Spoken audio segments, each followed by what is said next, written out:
Oh So, shit. you have any questions for me, real quick? No, I'm not even sure what we're talking about yet. Okay. So, I barely ever watch your stream. But Damn. I remember you from the StarCraft days. I watched you a lot way back then, and that Yeah. was, oh shit. Let me mute the stream. So I watched you during the StarCraft days way back with like Combat X, and Mm-hmm. then I have a fucking DOS keyboard Oh yeah, cool. Yeah, I sold a because lot of you those. made me buy one, and Yeah. that motherfucker is loud, but it won't die. So I have a DOS keyboard still. Um, anyway, yeah, I found your YouTube channel like a while back, so I just pretty much watch your YouTube videos. I'm the guy who like messages you on Twitter. I'm like, I want to give you money for YouTube, but I don't want to be a fucking subscriber. Okay. Anyway, so you have like your little fun political discussions, and I listen to those while I basically do manual labor at work. I'm an engineer, so I'm not like a political scientist, and I'm not a lawyer, but I did a lot of debate in high school, and I did a lot of debate in college, and I know quite a bit about various legal things in the United States and why things are the way they are. Whew, okay. So I watched what was the title? So it was like voter ID laws, Yeah, I think right? that's yeah. So can you do something for me real quick? Yeah. Can you do me a favor? Mm-hmm. So at the end of this conversation, tell me whether or not this was of interest, like or this made you kind of this expanded your knowledge at all. Because one of the really frustrating things about watching your videos and not being in your chat is I can't like shit spam you like this guy sucks and he doesn't Mm-hmm. know what he's talking about. So like 30 minutes into a video, you've got a guy that comes on stream and you're like, let's talk about voter ID laws. And that guy, like his first sentence is like, I really don't know anything about voter ID laws. It's like, oh Oh, my God. sure. And then he goes, I don't think the Supreme Court has like ever ruled on this, which is the most wrong thing he could say. So because you want to debate people, like you want to debate Lauren Southern, and you want to push an agenda of maybe open, friendly discourse, which I think is great. I think it's in your best interest to have people on your stream maybe who have a little bit of background in some of these topics to give you like just a little primer Mm-hmm. on where to go with these conversations and what to look for and what not to look for. So let me just first start off by saying, so why are we talking about voter ID laws? So you probably have heard about the North Carolina thing. That's what you discussed with him, Yeah. right? Which was an expansion of the state law to disclude a lot of state, and I guess there might have been some federal identifications from registry to voters, and then they curtailed the window in which you can vote, and they did some stuff with absentee voters too. Mm-hmm. So that's why this is brought up, and it's a big, huge Republican thing because the Republicans think that I guess what they propose is that illegal immigrants are voting in huge numbers, and they're getting on the voter rolls, and they're fucking everything up, and they shouldn't be voting anyway, and Yeah. they don't like them anyway, but they're also ruining the voting structure. Sure. I would focus more on the So latter to be nice to them, but yeah. Not that they don't like illegal immigrants or sure. whatever, but that they don't want them Oh, compromising it. To be nice to their side, right, let's Brandon? yeah, let's Yeah. not pretend. But yeah, okay, Well, sure. I know, I'm just By the trying to way, be fair, but yeah, no, I know what you mean. I'm not very right wing. I'm not very left wing. I'm probably somewhere in the middle. Sure. I'd like to vote more right wing. Like I'm probably a little bit more conservative than I am liberal. But this stuff really, really frustrates me. Okay. So I know quite a bit about this and the reasoning behind it. So if the reasoning is that the right is pushing these voter ID laws mostly because of Hispanics, and I'll talk about and we can talk about whether it's Hispanics or blacks later. But if it's mostly because of Hispanics, why do we keep talking about disenfranchisement of black people? And the reason that we are, and the reason that we have to talk about the Voter Rights Act, and then the first thing that the guy mentioned when you brought him in, is that is the strongest basis, along with the what is it? I think it's the 15th Amendment, right? Which stipulates that that regardless of your race, you're going to have the right to vote in the United States, which didn't catch on in the South. Then they had the what they called the Voter Rights Act of 1965, and what that stipulated was it doesn't matter what your laws are to register and then to watch over the elections. If you're disenfranchising voters of any particular race, we're going to set up federal a federal program of oversight to make sure that you're not discriminating, right? Okay. And the point of that was that it doesn't matter what your law says on the books. What matters is actual statistical representation when it comes to voting, right? Okay. And why? Because the southern states, they weren't outright saying that blacks can't vote, because that would be illegal. It would be unconstitutional. But they were going about it in roundabout but ways. basically, between poll taxes or literacy tests and grandfather clauses and all this stuff, they were basically you basically could not vote. Sure. So that is the reason why race is brought up. So in North Carolina, what the Republicans probably want to do is not actually what I would argue that they wanted to do, and what's frustrating about like a liberal article like the one you read, right? I'm using liberal in quotation marks. Is that they'll attack it as the Republicans are being racist, and that's bad, right? The Republicans are always going to counter. If you're a Republican in North Carolina, you're always going to counter. I'm not being racist. We're just trying to prevent voter fraud. Sure. And you're going to have a back and forth, and that's not going to go anywhere. It's not going to be a productive conversation, because then you're shifting the conversation to whether someone's racist or not. Well, in terms of what I was reading, I don't think I was necessarily reading a quote unquote liberal source. A lot of it was just quoting straight from the Supreme Court docs. Sure. And I think even we were reading from them exactly like there's a reason for that. Mm-hmm. And the reason for that is that it doesn't matter if the law is racial based. So in other words, it doesn't matter if the law is racist. If it has a racist, skewed racist effect, that's what matters, and that's how you determine whether a voter law is legal or not. Okay. Does that make sense? Can I give an example to see if I understand this? So, like, if you were to make a law targeting, if you were to make a law that targets a specific race of people, what really matters at the end of the day is if it's affecting, like, the outcome of the amount of people going to the polls, so that it's representative of the. I don't necessarily agree with that that thought process, mm-hmm. But the problem is that states that have the intention to discriminate, this is basically the only way to catch them. Okay. Doing it. The reason that this is important when it comes to you is, I think if you want to challenge the assertion that that voter ID laws are wrong, I don't think you should take it on under the guise of equality of outcome, right, or equity, or like racial equality or something like this, because that doesn't get any traction with people in the right wing. Well, I think the biggest, for me, in terms of looking at it, I think that the reason, I don't think it has to do with ideas. I think it just has to do a little bit with education. Like, in terms of most of the people that I talk to, I'm fairly confident that 95% of people that I could talk to that are in favor of voter ID laws had no idea in North Carolina how they set out to do it. And I'm pretty confident, because this happened, I think, across 3 or 4 different conversations, where once you start telling people, well, the way that they made these laws is they literally requested racial data. Oh, no. So that's probably false. I'm just going to tell you. So what they said in that article, mm-hmm. is probably cherry picked. What? I'm just telling you that. But this was in the Supreme Court published thing or whatever. Yes. So you're saying that was a lie? No. It's not a lie. It's not a lie. It's a cherry picked truth. So and the reason that they did that is the law in North Carolina was probably unjust. But the way that the federal system can determine whether a law is unjust is you have to prove that it's racist, basically. The way that you prove that it's racist is that you show that it disenfranchises black voters more than white voters.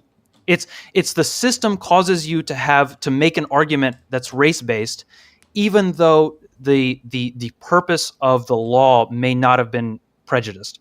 So if you were to ask it, so what I'm saying is it doesn't really matter either way. Well, so if you were to ask somebody in North Carolina, but okay, go ahead. But you can't prove it in an argument, right? So in a debate, you couldn't prove that anyway. You're never gonna say the Supreme Court proved that the North Carolina House of Representatives, or whatever they have, a Congress, or that the legislature is racist. Sure. You're never gonna prove that. What you can prove is that they acquired data. What I'm guessing happened is the legislature acquired census data for voters, and that data included breakdowns by race. I could be wrong. When I read the Supreme Court opinion given in the first like 12 pages, I feel like I read the words specifically that they had. It wasn't just they requested general census data, that they specifically requested a breakdown of racial data very specifically, and then all of the restrictions that they enacted thereof were being enacted in a way that surgically targeted racial minorities. Yeah, that's I don't think that's necessarily true. I remember reading a lot about this case in particular. On what basis do you not think that? On what basis do you not think that's true? On the basis that it sounds incredibly unreasonable. It does sound unreasonable, but like, for what is the reason for restrict? Well, here's a question: what is the reason for restricting the days you had to file an absentee ballot from 14 days or from 17 days to 10 days? Like, what is the reason for that? Yeah. So this will bring me to another, like, the other point, right? Another big point that I've just because you just made an assertion that you said that you don't think that's reasonable. But I'm asking, like, because we can go through all of the things they did. It's reasonable. It's reasonable for an exactly different reason, right? So it's reasonable because they're not trying to stop black people from voting. My guess is they're trying to stop Democrats from voting. And because of the way the Voter Rights Act is structured, it's a lot easier to knock down those laws if you can also prove that it disenfranchised black voters, which it just happens to, because black voters vote primarily Democrat in a very strong majority. My guess is, just like gerrymandering, just like all this fucking bullshit voter stuff that the Republicans do, they're probably not trying to stop black people from voting as a race. They're trying to stop Democrats from voting, right? And all the same stuff that you said that is true about the Democrats, about blacks and their statistically their voting behavior can be said about Democrats, because they blacks that vote Democrat and whites that vote Democrat probably fall into the same, like, socioeconomic pools. Mm-hmm. My guess is it's probably not a white black thing. It's probably a Republican Democrat thing. Sure. Okay. So I'm trying really hard to understand you. Okay. So I think I understand. You're talking like in very, very, very, very, very fine lines. So let me see if I understand exactly what you're saying. So when you talk about these voting protection acts, they don't protect against, like, disenfranchisement of Democrats, right? No, okay. they don't. So then what you're saying is, let's say that there was a state, and let's say that 100% of black people voted Democrat and 100% of white people voted Republican. Let's say that I made a law that made it so that all black people aren't able to vote, but I'm actually targeting Democrats. Or I'm sorry, let me rephrase it. I made a law that made it so that all Democrats are affected and they have a lesser ability to get to the polls or whatever, right? So while somebody like me might say something like, okay, well, this is very clearly racist, your argument would be, well, you can't prove that the intent is racial. It's probably not racial. It's targeting Democrats, positively. Right? Okay, I understand what you're saying. That's why the law is structured that way. Okay. In fact, the opposite is demonstrably true also, right? If the state was 100% white and it was super gerrymandered along party lines, sure, which there's almost nothing. There's almost nothing you can do, right? That is, it just happens to be, it's lucky, I guess, if you want to fight gerrymandering and if you want to fight voter ID laws, it's very fortuitous that blacks as a group vote one political party over another. Mm-hmm. Because if they didn't, you'd have virtually no legal recourse, right?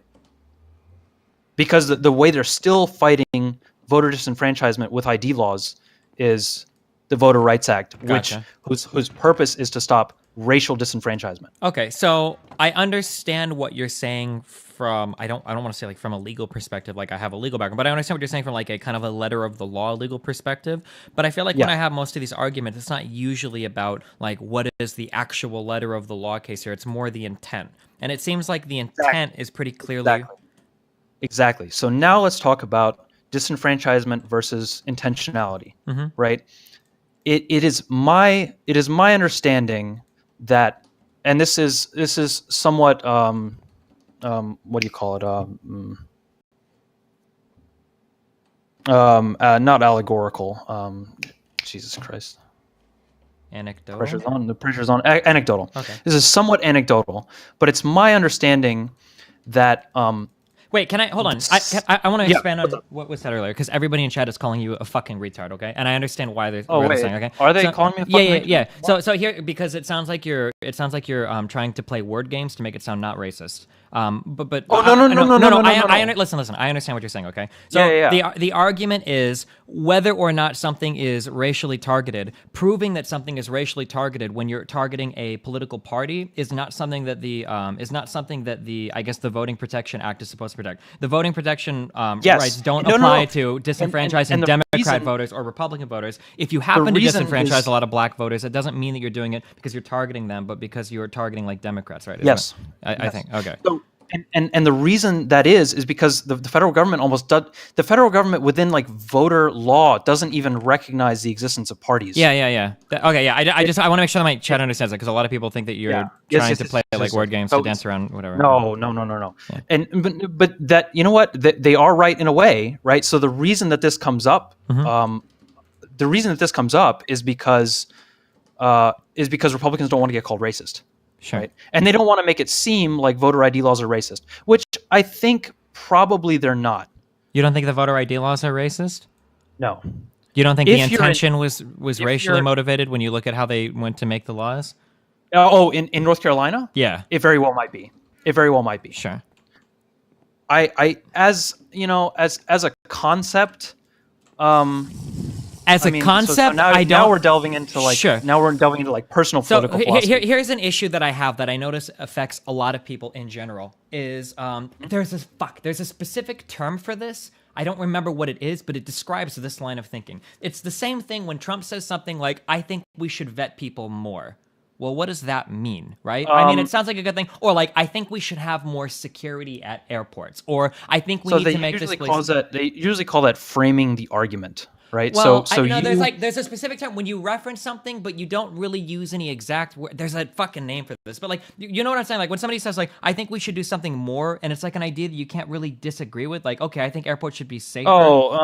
Yeah, it's I read it's this- a term like an easy win or something like this. I don't know, like because nobody, right? I think we should fight crime. Yeah, right? It's exactly. just- Or we it's should be like- tougher on crime, right? Like nobody's it's gonna. a gimme. Yeah, Nobody's exactly. gonna disagree with that. Maybe Sure. weasel words, yeah. But like when people talk about voter IDs as a concept, I think we need to make dog whistle. No, it's not I'm dog. looking at It's not chat. dog whistle, but yeah. When people talk about like, I think we need to make like voting polls or whatever. We need ID so that we can make it safe or whatever. Like that sounds like a good thing, I guess, because you can't. How do you really disagree with it? Chat. It's not dog whistle. Yeah, Dog whistle. ignore is, chat. Ignore dog chat. whistle Ignore chat. is something that like, Ignore chat. triggers a response. Yeah. Ignore so chat. It's like using racial terms when you call people thugs is like a dog whistle. Yes. Right, yeah. Well. Yes, because you're it's like signaling a dog whistle for Democrats, right? Because they'll say, "Well, that's racist," right? Well, no. Like a dog whistle would be something like when a Republican refers to a black person as a thug, like you're kind of signaling kind of racial intent there without actually being racist, but everybody that is racist I thought knows it what was you're talking quite about. the opposite. I thought it was opposite. Okay, and anyway, regardless. Yeah, but Wait, what were what we I'm talking- what I'm talking about is when people say things that don't really carry any weight and are just too general to Sure. mean anything. So when somebody talks about like voter protection, we need to make this better. I mean, I guess that sounds okay as a concept, but like the first question I usually ask, and I think an American should ask because we try to avoid unnecessary laws, right? Unless we specifically delegate these powers to something. I don't know if that's true, Destiny. Come on. Yeah, of course it's true. Wait, you don't make a law against something unless there is a problem about it. We What? passed like 100. What was the big like Republican meme? Like during Obama's day, it was like 130,000 pages of federal laws passed each year. Like I don't think that's an honest argument that you can make. You don't think? I wait, realize what you're saying. wait. So do you think that we should make laws even if there's no problem? That we should just make laws for the hell I'm of not it? saying we should make superfluous laws, but I think saying that as a society we don't make useless No, laws. I'm not saying we I don't. I'm know saying if we that's- shouldn't. Because Sure, we're having an yeah, argument sure, in ethics right now. We're sure, not having sure, an argument on what has Oh, happened, yeah, right? yeah, of course. So of course. so the argument should be that if you don't need a law, you probably shouldn't pass one. Superfluous legislation serves no purpose other than to fuck some people over, right? So when you look at something like a voter ID law, to my knowledge, thus far, there hasn't been any compelling evidence that the polls No. have been compromised by unregistered voters. It just hasn't happened. No. So why would we make laws that have all of these potentially dramatically negative side effects? That seems like a bad idea. I will say something to that effect. Mm-hmm. If you voted, right? That's another thing that your other caller frustrated me a little bit because he wanted to talk about this, and then he obviously didn't understand the concept of voter rolls. Right? He's never been to vote, and they ask you for your name, and they your they address look and you everything. up, Yeah. binder and all that shit. Which, by the way, you have to present some form of ID. I mean, when I believe when I did it, it was my driver's license number and my address just to register, just to get on the voter roll, to be on there to go in and vote. I think because if you don't register, they don't have your name, and then you don't get a ballot. Yeah, to register, you do, because I think you normally register, but not when you actually go to the polls. But to register, yeah. So two things, and you can take these separately, and maybe you can have some argument for or against them. But I think this boils down to the thinking of the right. So first of all, the idea that you can go into a voting booth or a polling place and give your name, and they look you up and down and they say, well, I guess this seems legit, give this guy a ballot, and then you walk out without showing any identification. Does that seem reasonable? It could be a little bit more secure. Right? To a reasonable person, I don't think it would be an unfair assumption to say that's, what, they didn't even check my ID. That's pretty surprising, right? Sure. I'm not saying there's a problem. I totally agree with what you're saying. And if a reasonable person were to have an issue with that, right, the appropriate response would be, I think that, so it would be twofold. If you were being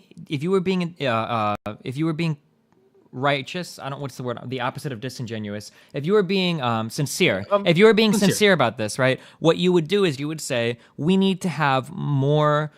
We need to have some form of identification, photo identification, present at voting booths. This is something that I believe to be true. Now, if we enact this, it will disproportionately affect these groups. We need to allocate funding to make sure that these groups have equal access to these forms of ID as every other group. If somebody wanted to pass legislation like that, I might be like, do we really need it? I don't know. But I would have far less of a problem with that, because it doesn't seem like you're trying to target a specific group of people. It seems like you actually identified a problem, and then you gave a valid solution that doesn't disproportionately impact somebody. I would be all for that.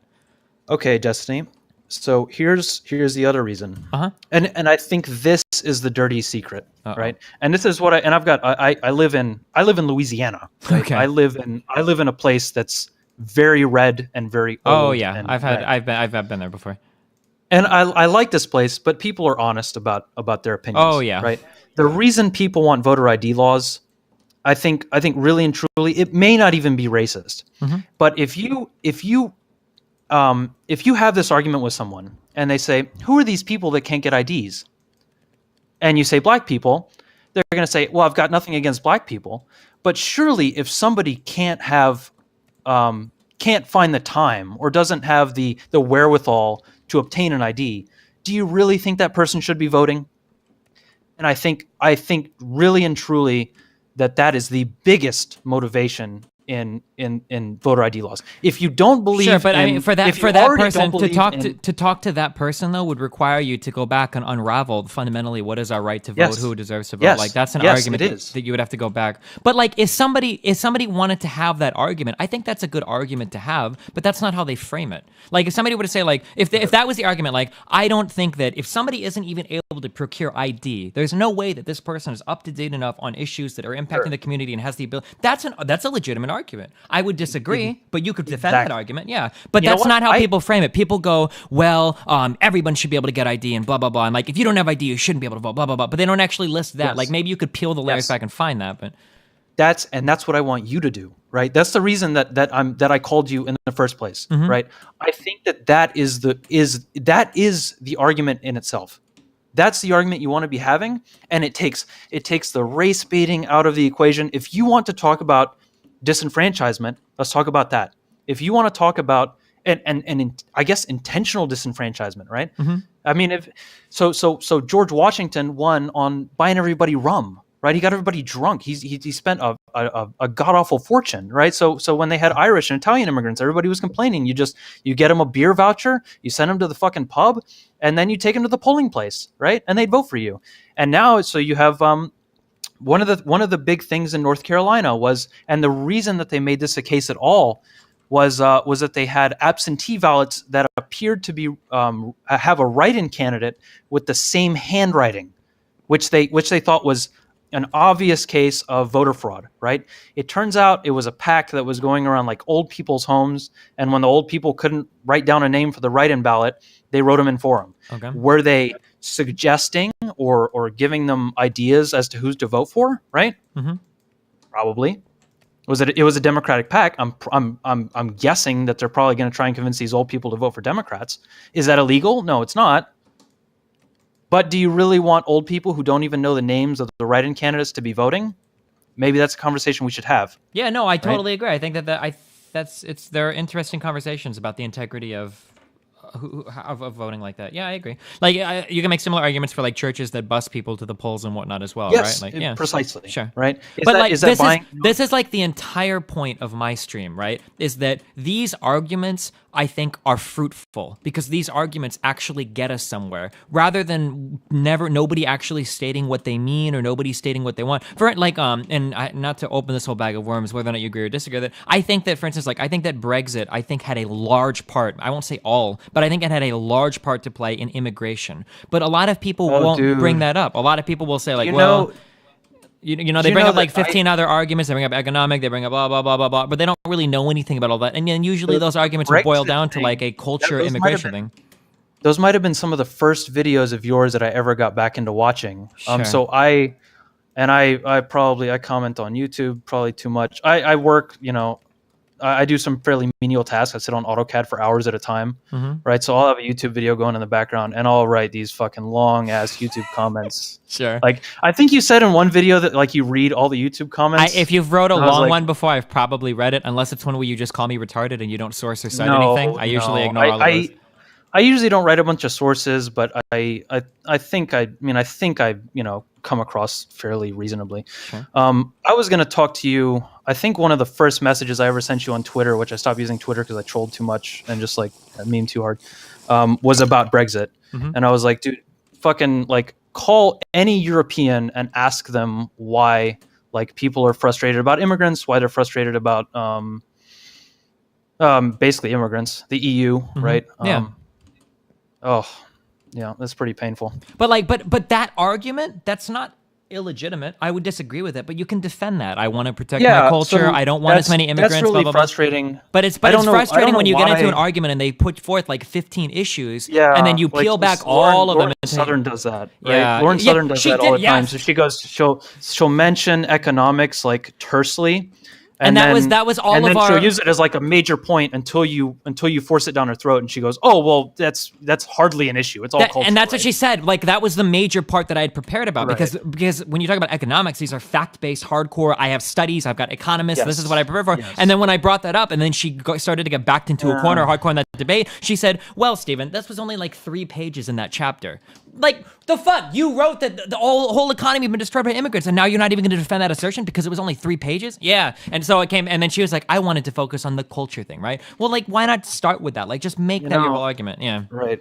So you know how fucking this is it's pretty fun. So I'm Polish, right? So I lived over there for a while. I lived in Warsaw for 3 months. It was a nice place. Well, I'm very well acquainted. I really don't know how you think it is, but. It was nice for me because as an American, or you're an American too, we don't have public transport over here. But in Warsaw, they have the trams and the buses. Public transport's pretty damn. I never had a car there for 3 months. There was a second metro line. And where? Yeah, I lived there when I was a kid. It was fucking amazing. Yeah, you could go anywhere in Warsaw at any time of the day, anywhere. I never had a car in 3 months, and I could get anywhere I want. That was so awesome. Another Polish fucking Pole. Literally a Pole tard. Oh yeah, Pole's unusable now. Anyway, yeah, what I was gonna tell you. So like. Being Polish is really weird with the whole immigration thing because or Irish or Italian. I mean, but Poles hate or Irish or Italian for American immigration stuff. No, sorry. But even in Europe, right? Because Poles, like the Brits, fucking hate Poles. They want to send them all back to like Poland because they're taking all the jobs, right? Sure. And then the Poles that are left in Poland, the ones that haven't fucking left to go to Britain, are like, yeah, but those Syrians though, yeah, we're not gonna fucking take any of those, man. They have like a totally antithetical culture to ours and all this shit. It's like, yeah, that's pretty shitty. Sure. Anyway, but I agree with him. I want to keep Poland strong and white and not take any of those brown people. Sure. Okay. No, I'm joking. I'm not, but I am. I don't know. Yeah, it's pretty complicated. It sucks to be like a pro, pro free trade, and then I turn around and I'm Polish, and I'm like, those brown people are really not going to fit in. They don't have any Polish culture. Like, they really don't understand the suffering of the Polish people, and like all these memes that our whole nation is based on, right? They're not going to get it. They're going to delude us and all that. It's like, you're trying to hold these two ideas side by side, I guess. Sure. Hypocritical. Wait, are you like really against like brown people going to your country? I mean, I'm not crazy about it. Wait, why not? Poles have this. I don't know if you got any of that when you were in Poland. Like, Poles have a hardcore. They're very, very patriotic, but at the same time they have like a huge inferiority complex. Right? We got fucked over by the Germans. We got sold out to the Russians. They're really anti-Semitic because they think the Jews got their whole own country, and then they also ran communism. If you believe the conspiracy theories and all this stuff. Mm-hmm. So. And Poles really do have, but they do have an argument, right? So we got fucked over for a long, long time. I mean, we weren't a country for like 125 years, right? They took us, and we maintained our culture, right? We didn't stop speaking Polish. We maintained some kind of a natural affinity towards, the Polish epics and these books, and we maintained our Catholicism, which in the Russian part wasn't a given. Mm-hmm. That's a big deal. And so you attach all these values to your culture and being Polish, and this idea of surviving and making it through the communism and hating the Germans and hating the Russians and being accosted from all sides. And that creates a culture that's really, really not accepting of outside influence, right? To the point where, I'm half Polish, right? I'm half American, half Polish. There are people in my family who don't regard me as Polish. Wait, what is that, I speak the language. What is half American, half Polish mean? I mean, my dad's from the U.S. and my mom's Polish. But your dad is like, wait, is he like Native American or? No, he's a white guy, but he's not Polish white. What do you mean? Oh, I've never heard that terminology before. Half American, half Polish, because one implies ethnic background and the other implies nationality. Because Americans do the heritage thing. Where they're like, I'm Polish. And so like you can say like you're French or Italian, but you can't really say. You start speaking Polish to them, and they're like, oh no, I mean like I ate kielbasa once, like. Yeah. And my grandma was Polish. Like that's, you're Cuban, but you don't speak Spanish. I'm guessing. No, very, very, very little. I haven't. No, it's pretty hard to travel there, or at least it was. I mean, I don't mean to like SJW meme on you, dog, but I'd be pretty indignant if you brought up like the my Cuban heritage in like a conversation, right? I don't like. It's not. Wait, what do you mean? Wait, what do you mean by that? Well, because I mean, so you look like a white guy, right? It's not because I doubt that you are like racially discriminated against based on your Cuban ethnicity. No, sure. Do you have? But you don't have contact with that culture. That's what I'm saying, right? That's half my family is Cuban. I spent multiple summers with my grandma in Hialeah in Miami around all of her Cuban friends, and every time I go and visit my family, like half the Cuban. That seems legit. Like so the only argument I'm making, right? I'm not even making an argument. The only thing I'm telling you is that to Poles, right, the racial purity or whatever you want to call it, not like a Nazi thing, but like, the bar to being truly Polish is very high. I think it also has to do with the fact that like there's a lot of diaspora in Poland, and they're viewed kind of harshly, right? Sure. So my mom left communism and came to the United States, and that wasn't good, right? So that's not something that you really get looked down upon if you leave the nation that people fought so hard to keep up. Mm-hmm. And go somewhere else, right? That's, I don't know. It's, yeah. Where was I? So we were talking about racial purity. Oh God, it sounds stupid coming out of my mouth, right?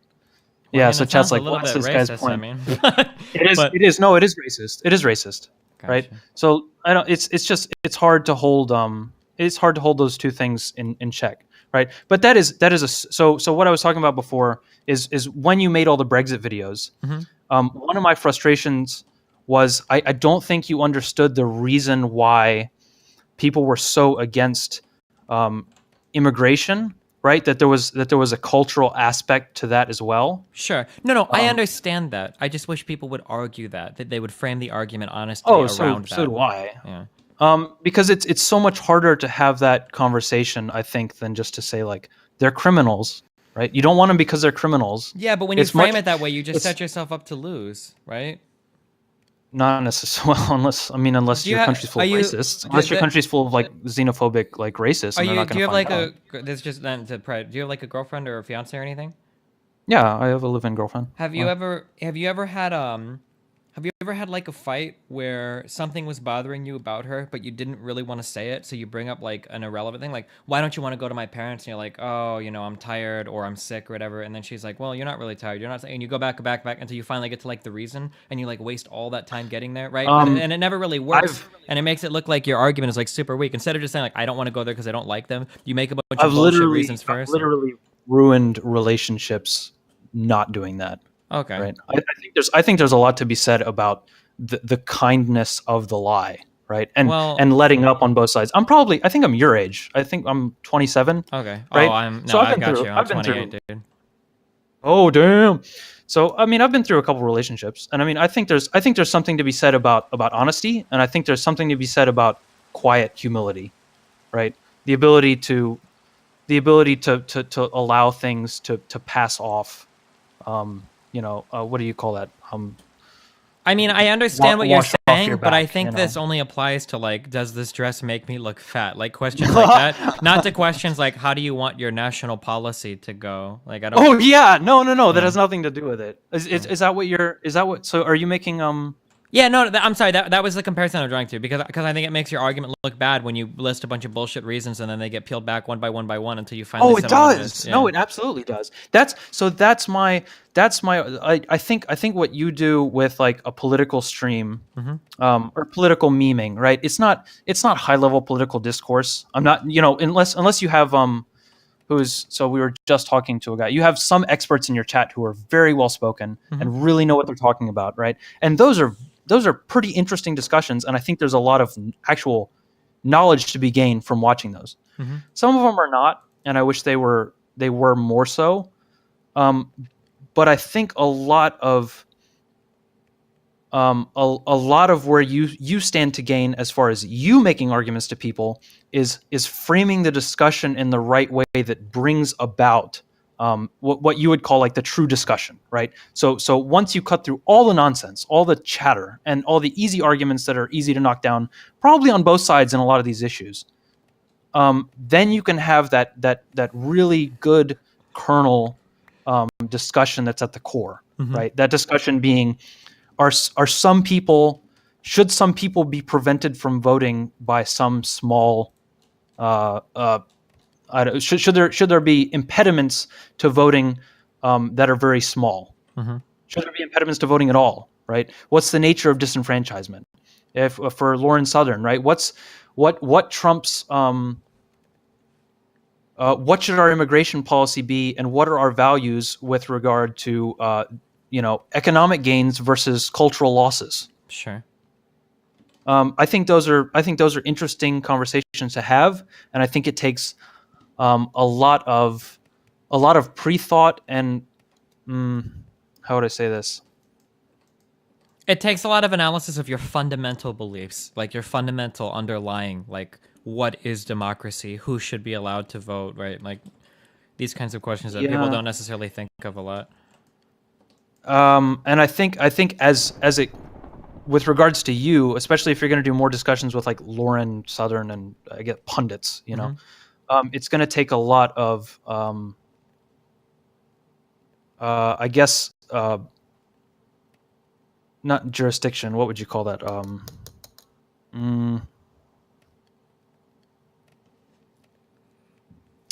Anyway, I'm at a loss for a word in English. Sure. Like the opposite of zealousy. What would you say? Humility? Self-control, restraint, patience. Yeah. Chat. Okay. Thanks, chat.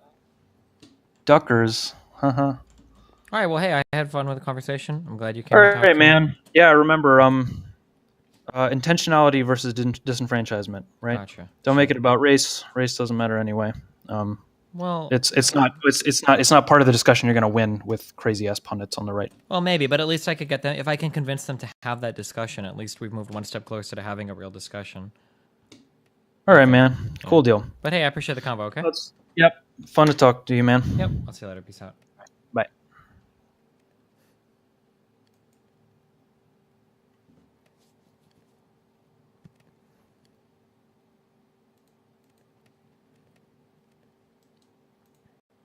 It wasn't the Mott and Bailey meme. Oh, hold on. I'm reading this open letter to the Reddit community from Nothing.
Major development involving you keep okay, Mike Spam. Listen, you're a good source of information, but you keep linking me major developments, and it's like a million tweets all saying the same thing. Okay, calm down. All right, I understand.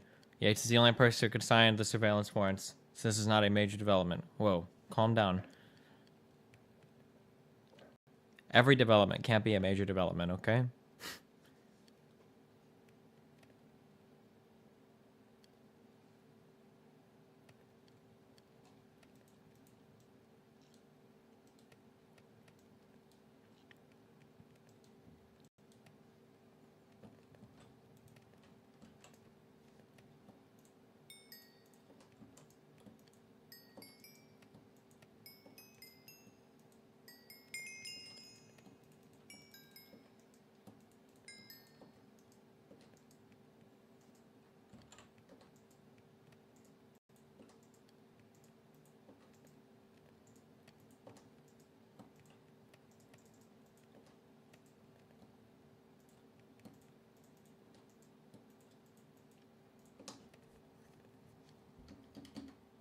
Come on, dog. Saturday Night Massacre. Know your history. Okay, hold on. I want to read this real fast. Let's figure out. Okay. Inside the confusion of the Trump executive order and travel ban. When President Donald Trump... How long is this? Okay, let's do it. When President Donald Trump declared to the Pentagon Friday he was enacting strict new measures to prevent domestic terror attacks, there were few within his government who knew exactly what he meant. This is a problem, by the way. Administration officials weren't immediately sure which country's citizens would be barred from entering the United States. The Department of Homeland Security, the DHS, was left making a legal analysis on the order after Trump signed it. That's not a good thing. A Border Patrol agent, confronted with arriving refugees, referred questions only to the president himself, according to court filings. That's not a good thing. When I say that that's not a good thing, from what I've read and gathered so far, typically, when you go to sign an executive order, right, an executive order will have a far-reaching impact. This is a little bit of bullshit conjecture. This is just kind of my layman's opinion of what I've gathered so far, right? An executive order might impact all of these different agencies, right? Before you sign an executive order, it seems to me like the president will consult with staff. And the staff will tell them, like what's appropriate for the executive order, what's the best way to formulate it. And then the president or the White House or different people of the cabinet will then communicate with different people in different departments, right? So the Department of Homeland Security, the Customs and all that, the TSA, does that all fall under the DHS? That might all fall under the DHS, right? But basically anybody that's going to be involved in when the executive order is enacted, right? What this means is that when the president finally signs and passes the executive order, all of these agencies are immediately ready to jump on board. All of the training is out of the way. All of the way that the different procedures are handled are going to be taken care of, and everything works smoothly and seamlessly. And this is how government, I think, is supposed to work when these kinds of orders are signed, right? The problem is when Trump signs an executive order and bypasses all of this, he doesn't really consult many people here, and the agencies have no forewarning, you get a lot of strange things where they don't know how to enforce it, they don't know what to enforce, they don't know how strictly to enforce it, everybody's on different pages, people don't know exactly what's going on, lawyers are showing up to contest it, and everybody's just kind of left in the dark, right? That's why I keep saying this is not a good thing. When somebody literally has to call the president, like, hey, Donald, what the fuck are we supposed to do with this shit? That shows a severe lack of oversight, right? A severe lack of oversight.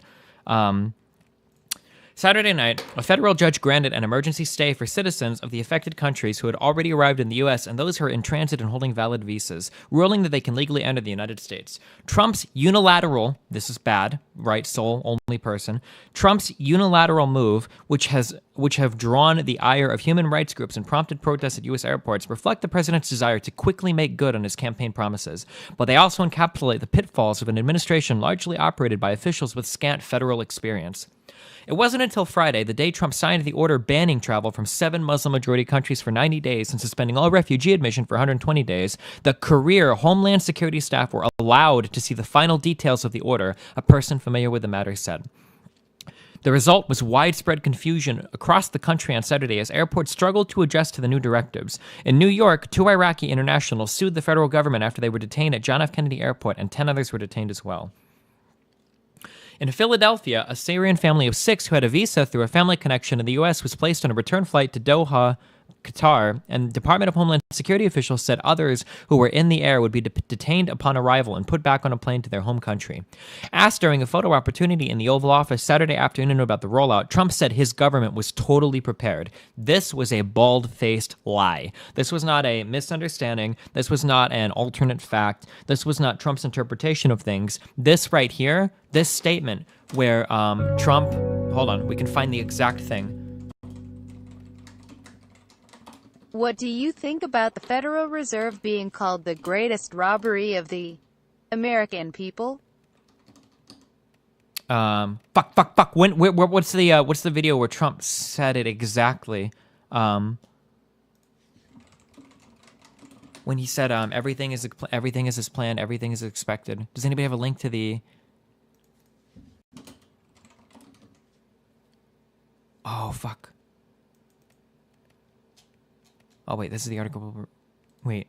Fuck, does anybody have a link to this video? I want to watch the exact video for,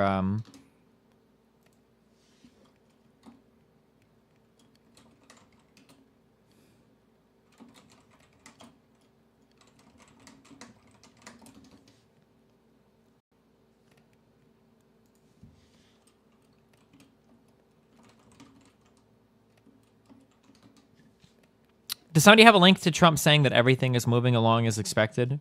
I remember watching the video, but I don't remember where I watched it. Oh, I think this was it. President Trump speaking about his controversial executive order, one that bars 134 million people from 7 Muslim-majority countries from coming to the United States. It's not a Muslim ban, but we were totally prepared. It's working out very nicely. You see it at the airports. You see it all over. It's working out very nicely. And we're going to have a very, very strict ban, and we're going to have extreme vetting, which we should have had in this country for many years. We already do have extreme vetting in this country. We already extremely vet Syrians more than we do any other group of people, firstly. Secondly, everything is not going fine. Thirdly, the airports were not ready, right? So this entire statement here, I think this is very important because this is your president, right? This entire statement here, not only is it a lie, but it's easily verifiable lies.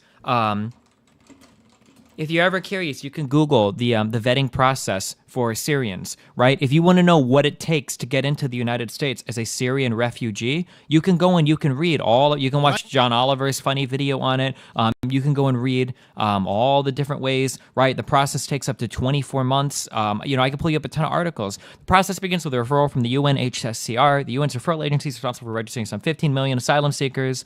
The registration process includes in-depth refugee interviews, home country reference checks, and biological screenings such as iris scans. Military combatants are weeded out. Among those who pass the background checks, which I believe is less than 1%, a small percentage are referred for overseas resettlement based on criteria designed to determine the most vulnerable cases. This group may include survivors of torture, victims of sexual violence, targets of political persecution, medically needy.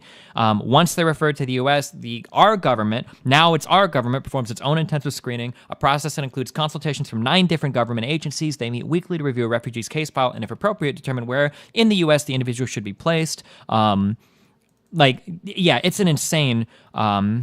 Just over 50% pass the screening process, and that's after they've been referred to from the less than 1% from the UNHCR. The whole process takes around 24 months. This is as extreme as it can get. This is extreme vetting. These are the most vetted people of any people ever used in the history of all of fucking the United States, right? So everything that Trump said in this statement was a complete lie, all right? Just to get that out of the way. So asked during a photo opportunity in the Oval Office Saturday afternoon about the rollout, Trump said that his government was totally prepared. This is the lie that we just watched, the series of lies. It's working out very nicely, Trump told reporters. You see it at the airports. You see it all over. It's working out very nicely. We're going to have a very, very strict ban. And we're also going to have extreme vetting, which we should have had in this country for many years. Okay, that's the video we just watched. The policy team at the White House developed the executive order on refugees and visas and largely avoided the traditional interagency process that would have allowed the Justice Department and Homeland Security agencies to provide operational guidance. Okay, so this is exactly the little paint thing that I just said, right? This is exactly the paint thing that I just said. The policy team at the White House developed the executive order on refugees and visas and largely avoided the traditional interagency process, right? This would be consulting with other agencies, right? That would have provided operational guidance so that people would know how to process the executive order. What is the SOP? What are the standard operating procedures when we get a person flying over here? Do we send them back? Do we keep them? How do we do this, right? According to numerous officials who spoke to CNN on Saturday, the Homeland Security Secretary John Kelly and Department of Homeland Security leadership saw the final details shortly before the order was finalized, government officials said. Friday night, DHS, Department of Homeland Security, arrived at the legal interpretation that the executive order restrictions applying to 7 countries, Iran, Iraq, Libya, Somalia, Syria, Sudan, and Yemen, did not apply to people with lawful permanent residence, generally referred to as green card holders. So that was Friday night. The White House overruled that guidance overnight. According to officials familiar with the rollout. That order came from the president's inner circle led by Stephen Miller and Steve Bannon. Steve Bannon should have nothing to do with any of these decisions whatsoever. I have no fucking idea why the fuck this guy is involved in anything having to do with our government. Steve Bannon is the ex-CEO of Breitbart Media. Bannon was the chief executive officer of Trump's campaign. Before his political career, Bannon served as executive chair of Breitbart News. I don't know why this guy is involved in any government process. This is the guy that just recently got rights to sit at the which National Defense Council,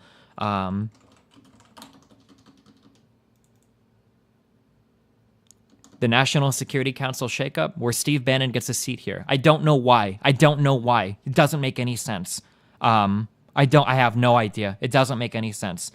This guy has no business being involved. He shouldn't have even been on Trump's transition team, really. But I don't know why he's here at anything. What is Bannon's education? He's got a master's of business administration degree with honors from Harvard Business School. Anyway. So on Friday night, the Department of Homeland Security arrived at the legal interpretation that the executive order did not apply to people with lawful permanent residence, generally referred to as green card holders. And then Trump said no to that. So the order came from the president's inner circle, led by Stephen Miller and Steve Bannon. Their decision held that on a case-by-case basis, the DHS could allow green card holders to enter the U.S. So case-by-case basis, meaning that they would have to individually talk to and consultate or consult with individual cases, right? So you have the opportunity of being turned back, even if you're a legit green card holder, even if you're a green card holder, right? A green card holder. And you could have left the United States on vacation to go visit family. You fly back, and then you get shipped back. You're not allowed into the country. There had been some debate on whether green card holders should be even allowed to board international flights. It was decided by the DHS that they could fly to the U.S. and would be considered on a case-by-case basis after passing a secondary screening. But the guidance sent to airlines on Friday night, obtained by CNN, said clearly, lawful permanent residents are not included and may continue to travel to the USA.